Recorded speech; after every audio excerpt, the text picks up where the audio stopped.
오늘 이 아침에 나누고 싶은 말씀은 우리가 잘 아는 히브리서 12장 5절에서 13절의 말씀인데요. 우리 같이 한번 합독하시겠습니다. 또 아들들에게 권하는 것 같이 너희에게 권면하신 말씀도 잊었도다. 일러서되 내 아들아 주의 징계하심을 경히 여기지 말며 그에게 꾸지람을 받을 때에 낙심하지 말라. 주께서 그 사랑하시는 자를 징계하시고 그가 받아들이시는 아들마다 채찍질 하심이라 하였으니 너희가 참음은 징계를 받기 위함이라. 하나님이 아들과 같이 너희를 대우하시나니 어찌 아버지가 징계하지 않는 아들이 있으리요. 징계는 다 받는 것이거늘 너희에게 없으면 사생자요 친아들이 아니니라. 또 우리 육신의 아버지가 우리를 징계하여도 공경하였거든 하물며 모든 영의 아버지께 더욱 복종하며 살려하지 않겠느냐. 그들은 잠시 자기의 뜻대로 우리를 징계하였거니와 오직 하나님은 우리의 유익을 위하여 그의 거룩하심에 참여하게 하시느니라. 무릇 징계가 당시에는 즐거워 보이지 않고 슬퍼 보이나 후에 그로 말미암아 연단받은 자들은 의와 평강의 열매를 맺느니라. 그러므로 피곤한 손과 연약한 무릎을 이렇게 세우고 너희 발을 위하여 곧은 길을 만들어 저는 다리로 하여금 어그러지지 않고 고침을 받게 하라. 아멘. 네. 여러분은 하나님께 혼이 나본 적이 있습니까? 하나님께 책망을 들어보신 적이 있나요? 네. 저 아버지께 징계를 받아보신 적이 있는지요? 네. 어떤 목사님에게 한 교인이 찾아와서 물었습니다. 목사님, 하나님이 계시지 않는 것 같아요. 그래서 목사님이 왜 그런 생각을 했느냐라고 물었더니 내가 잘못을 잘 하는데 하나님께서 그때마다 벌을 내리지 않는 걸 보니까 하나님은 계시지 않는 것 같다고 그랬습니다. 그래서 목사님이 그 교인에게 이렇게 말했습니다. 그 말은 당신이 그리스도인이 아니라는 것을 증명하는 말입니다. 하나님은 당신의 자녀를 잘못하면 반드시 징계합니다. 이렇게 말했다고 합니다. 다시 한번 질문해 볼게요. 여러분은 하나님 아버지의 징계를 많이 받고 계십니까? 징계를 받아본 적이 없다면 아마 두 가지일 경우겠죠. 하나는 내가 진정 하나님의 자녀가 아니라는 사실이고, 아니면 하나는 정말 하나님의 말씀에 한 번도 어기지 않는 100% 순종하는 그런 자녀일 것입니다. 누가 징계를 좋아하겠습니까마는 정말 징계는 하나님 아버지의 크신 사랑의 표현이라는 사실을 좀 나누고 싶습니다. 오늘 징계에 대한 말씀을 통해서 저는 한 두 가지 교훈을 나누고 싶은데요. 첫 번째는 아버지는 자녀에게 징계를 줍니다 하는 겁니다. 한번 이 시간 따라해 볼까요? 아버지는 자녀에게 징계를 줍니다. 아버지는 자녀에게 징계를 줍니다. 본문의 5절과 6절은 잠언 3장 11절과 12절을 인용한 말씀인데요. 5절 말씀을 보면 또 아들들에게 권하는 것 같이 너희에게 권면하신 말씀도 잊었도다. 일러서되 내 아들아 주의 징계하심을 경히 여기지 말며 그에게 꾸지람을 받을 때 낙심하지 말라 하십니다. 주님이 주시는 징계를 우리는 가볍게 여겨서는 안 됩니다. 주님으로부터 꾸지람을 받을 때에 또한 낙심하지 말아야 합니다. 왜냐하면 주님께서 우리를 사랑하시기 때문에 징계하시는 것이기 때문입니다. 그러므로 우리는 징계를 받을 때에 내가 하나님의 사랑을 받고 있는 자녀구나라고 오히려 감사해야 될 필요가 있습니다. 요한계시록 3장 19절에도 보면 무릇 내가 사랑하는 자를 책망하여 징계하노니 그러므로 내가 열심을 내라 회개하라 이렇게 말씀하십니다. 하나님은 사랑하는 자를 반드시 징계하십니다. 6절에도 보면 주께서 그 사랑하시는 자를 징계하시고 그가 받아들이시는 아들마다 채찍질하심이라. 우리가 아들이 안 되었을 때는, 하나님의 자녀가 안 되었을 때는 죄를 짓든 잘못하든 하나님은 책임지지 않습니다.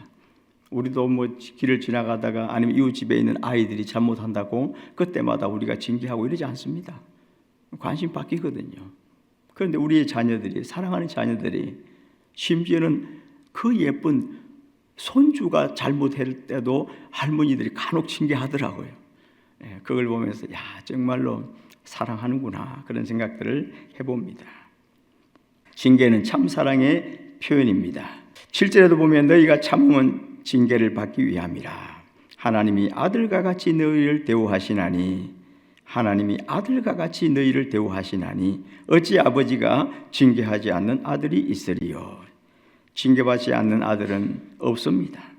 아버지는 아들이 잘못하면 반드시 징계를 합니다. 8절에도 보면 징계를 다 받는 것이거늘, 징계는 다 받는 것이거늘 너희에게 없으면 사생자요 친아들이 아니니라. 사생자는 어디 밖에서 혼인관계 외에 나온 그런 아들을 말하죠. 뿐만 아니라 친아들이 아니다라고 말했습니다.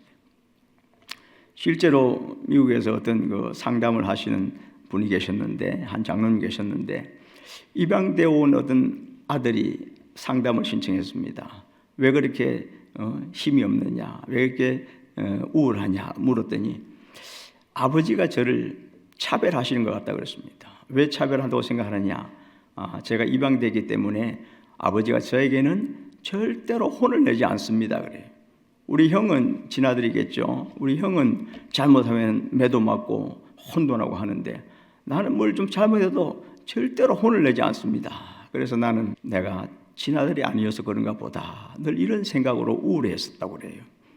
그 상담을 듣고 난 다음에 이 상담 선생님이 그 아버지에게 전화를 했겠죠. 그 다음에 상담이 왔는데 이 아들이 웃음이 만발한 겁니다. 그냥 환해졌어요. 오늘 왜 이렇게 기분이 좋냐 했더니 어제 아버지한테 매를 맞았다는 겁니다. 여러분 혹시 하나님의 징계를 받고 있다면 그것은 하나님이 우리를 사랑하시는 우리 아버지란 사실임을 기억하시기를 바랍니다. 하나님은 어떤 분이십니까? 전지전능하신 하나님이십니다. 세상의 아버지는, 육신의 아버지는 자녀들이 잘못한 것을 징계하고 싶어도 때로는 숨기고 하면 모를 수 있습니다. 넘어갈 수 있죠. 그런데 제가 깨달은 것은 하나님의 자녀는 하나님 앞에 숨길 게 없잖아요. 저도 하나님께 잘못한 게 참 많습니다. 하나님께 불충성했던 것들이 참 많습니다. 때로는 이제 시간이 지나서 이 정도는 하나님이 그냥 용서해 주시나 보다, 묵인해 주시나 보다, 이렇게 생각한 것들이 있었어요. 그런데 어느 날 하나님께서 그런 것들을 적나라하게 드러내시더라고요. 그러면서 철저하게 하나하나 매를 드시는데 참 하나님이 나를 정말 사랑하시는구나. 어떠한 자매님의 말씀이 기억납니다.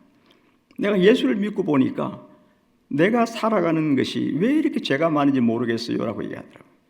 예수 믿기 전에는 자기가 괜찮은 사람인 줄 알았대요.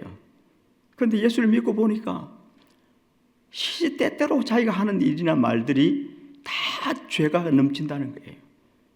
그러면서 하나님이 그때마다 간섭하시는데 하나님의 그 사랑과 관심을 느끼지 않을 수 없다는 표현을 했는데 맞는 것 같아요. 우리가 하나님의 자녀가 되고 나면 하나님은 세상 사람들이 볼 때는 아무것도 아닌 일이죠. 아니 어떻게 보면 간섭할 일이 아닌 것 같습니다. 그럼에도 불구하고 우리 하나님 아버지는 사랑하시기 때문에 그런 작은 허물조차도 우리에게 깨닫게 해주시고 또 우리를 징계하시면서 회복시키는 것입니다.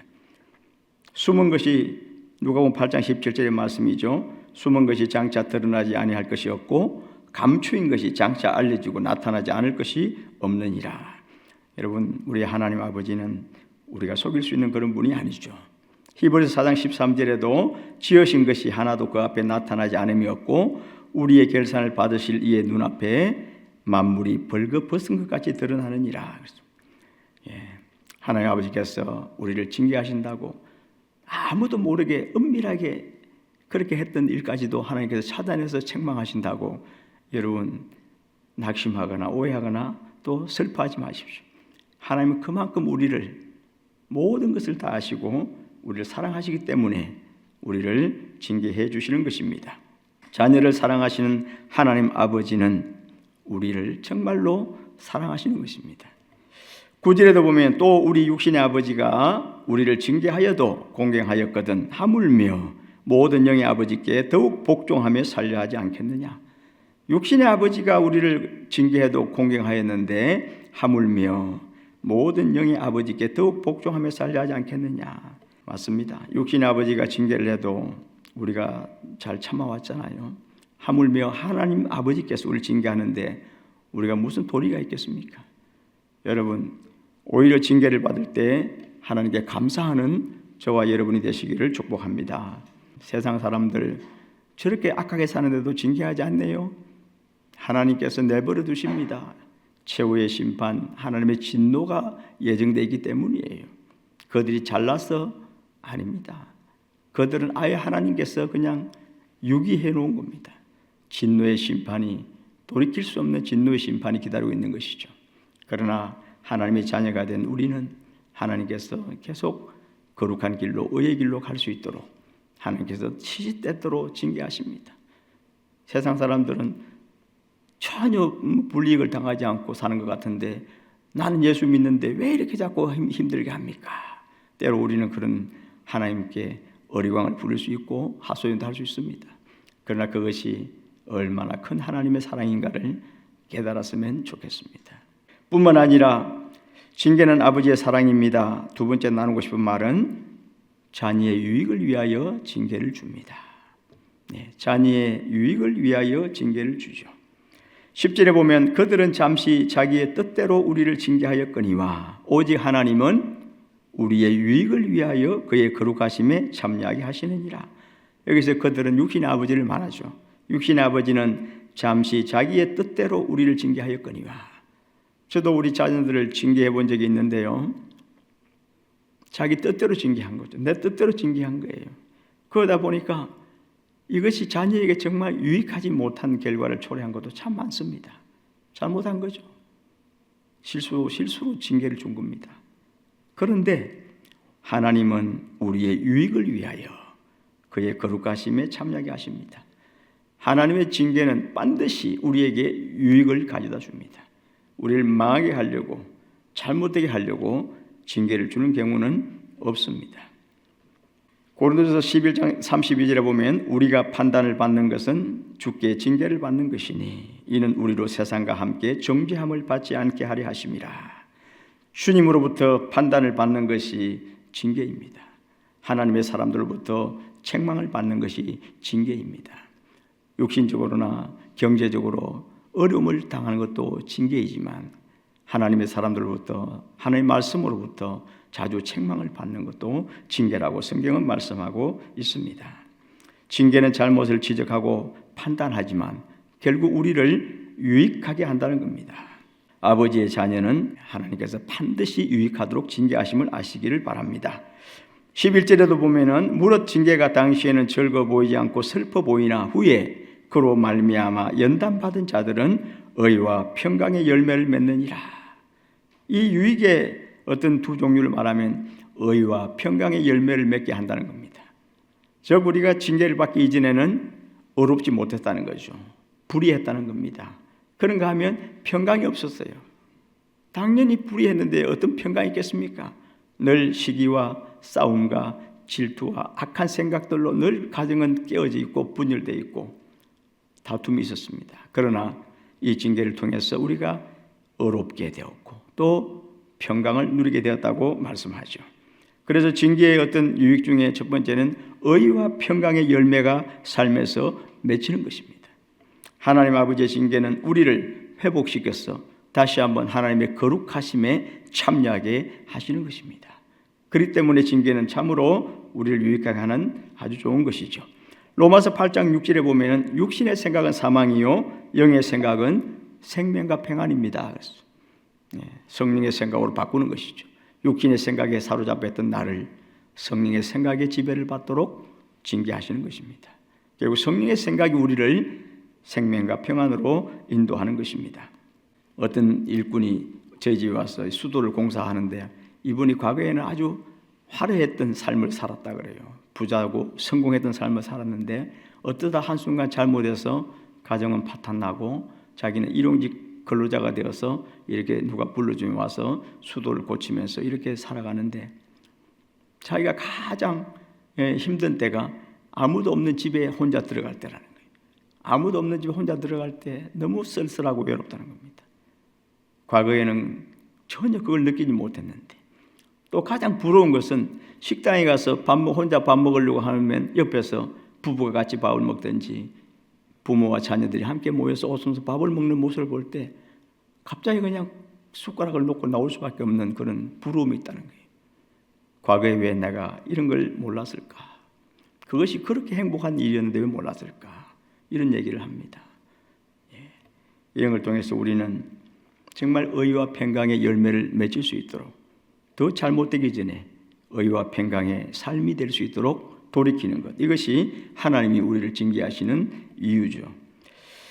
징계 유익은 의와 평강의 열매가 맺히는 것이고, 또 두 번째는 보니까 12절 13절이죠. 그러므로 피곤한 손과 연약한 무릎을 이렇게 세우고 너희 발을 위하여 곧은 길을 만들어 저는 다리로 하여금 어그러지지 않고 고침을 받게 하라. 이거 뭔가 지금 다리가 접질러져 가지고 다리가 부러져 가지고 막 비뚤비뚤하는 이것을 다시 강하게 깨끗하게 온전하게 해보시겠어 똑바로 걸어가게 하는 것이 지금 징계다. 그러므로 징계의 어떤 유익은 잘못된 것을 바로 잡는 것입니다. 징계의 목적이죠.